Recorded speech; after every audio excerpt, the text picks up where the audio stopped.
La ville de Kinshasa enregistre depuis l'avènement de la pandémie de coronavirus un accroissement des taux de violences sexuelles faites à la femme.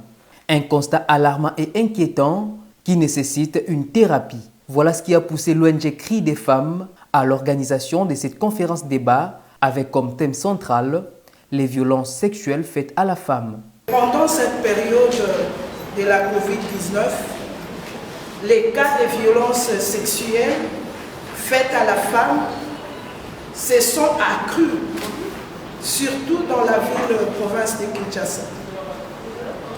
Et en tant qu'association qui s'est assignée le devoir de protéger les droits de la femme,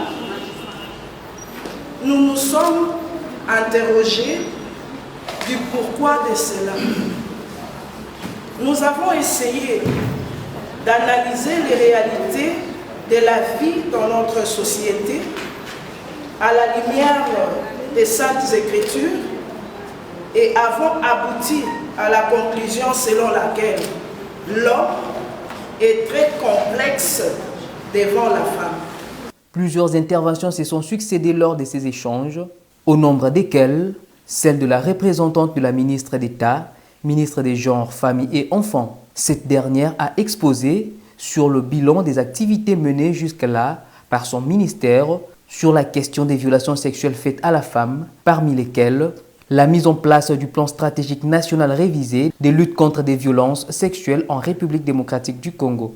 Cependant, Madame Boloko a invité tous les Congolais à s'impliquer davantage pour éradiquer ce fléau. Impliquant tous les acteurs de la lutte contre les violences basées sur le genre pour éradiquer, pour enfin arriver un jour à dire oui, nous avons éradiqué ce fléau. C'est vrai que nous sommes sortis de la liste noire des Nations Unies comme capitale du viol, mais ce qu'il faut faire, c'est que les communautés vivent en paix, c'est que la femme contribue au développement, c'est que ce que fait la femme soit capitalisé et que l'on dise un jour, oui, la femme congolaise a fait. La mise en place des autres mécanismes de lutte contre les violences sexuelles et la moralisation de la société s'avèrent aussi des palliatifs non négligeables pour mettre fin à ce comportement ignoble sur le sol congolais, estime Pierrot Bakenge Mvita, président du tribunal des grandes instances de Kinshasa-Gombe, invité à intervenir pour la circonstance. La peine correctement appliquée peut contribuer à la réduction de ces comportements déviants que sont les violences sexuelles. Mais à la peine, il faudrait ajouter la moralisation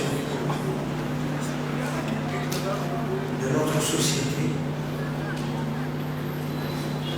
Il faut ajouter la promotion des valeurs éthiques que nous sommes en train d'abandonner